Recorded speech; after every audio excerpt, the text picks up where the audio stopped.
हम लोग बच्चे कौन सा चैप्टर करेंगे? Third chapter. हमारे 2 चैप्टर कंप्लीट हो चुके हैं। थर्ड चैप्टर है हमारा change in profit sharing ratio.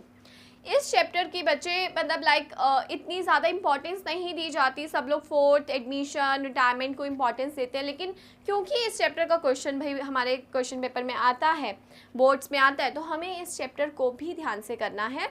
और ये बहुत सिंपल चैप्टर है और बहुत कम टाइम में हो जाएगा। फर्स्ट ऑफ ऑल चैप्टर का नाम क्या है? Change in profit sharing ratio. Change in profit sharing ratio का मतलब क्या होता है? यानी कि बच्चे जब पार्टनर्स अब आपस में रेशो चेंज करते हैं उनको चेंज इन प्रॉफिट शेयरिंग कहते हैं।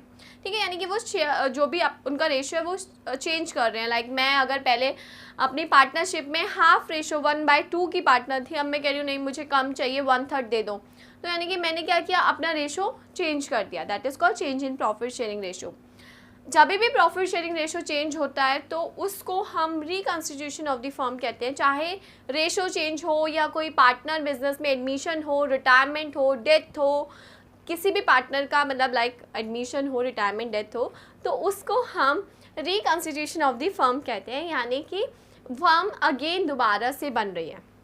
ऐसा क्यों? क्योंकि आपका एग्रीमेंट दोबारा से बन रहा है। क्योंकि किसी के आने से भी आपके एग्रीमेंट में चेंजेस होते हैं, जाने से भी होते हैं, आपके रेशो के चेंज करने से भी होते हैं, तो इसको हम रिकॉन्स्टिट्यूशन ऑफ द फर्म बोलते हैं। इस चैप्टर में हम 5 टॉपिक पढ़ेंगे। ये मैं सिर्फ बता रही हूँ ताकि आपको पता रहे कि भाई हमें इस चैप्टर में क्या क्या करना है। हमें इस चैप्टर में 5 टॉपिक्स को कवर करना है। सेक्रीफाइसिंग रेशो, गेनिंग रेशो निकालना सीखेंगे। गुडविल का ट्रीटमेंट कैसे किया जाता है, रिजर्व एंड सरप्लस का ट्रीटमेंट कैसे किया जाता है, रिवैल्यूएशन अकाउंट कैसे बनता है, एंड कैपिटल एडजस्टमेंट किस तरीके से की जाती है। तो ये कुछ 5 टॉपिक हैं बच्चे जो हम इस चैप्टर में कवर अप करेंगे। ठीक है, तो अब हम सेक्रीफाइसिंग रेशो को कंटिन्यू करते हैं। तो सेक्रीफाइसिंग रेशो क्या होता है, गेनिंग रेशो क्या होता है?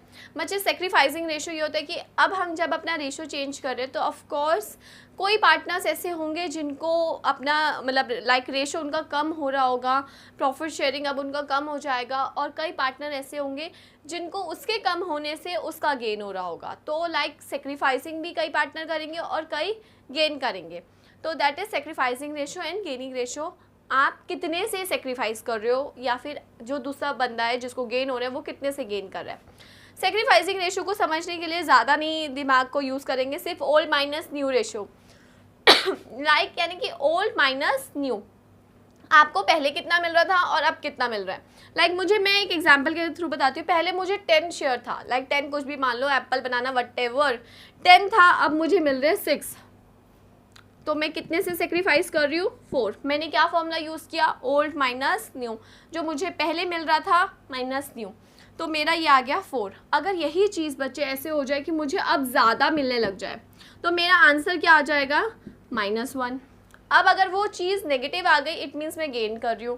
पहले मुझे 10 मिल रहा था, अब मुझे 11 मिल रहा है, तो मैं गेन कर रही हूँ। तो यानी कि मेरा नेगेटिव अगर आंसर आ गया फॉर्मूला लगा के तो मैं गेन कर रही हूँ। अगर पॉजिटिव आंसर आ रहा है तो आप इस चीज़ को दिमाग में बैठा के रखना कि भाई हमें पहले ज़्यादा मिल रहा था और अब कम मिल रहा है।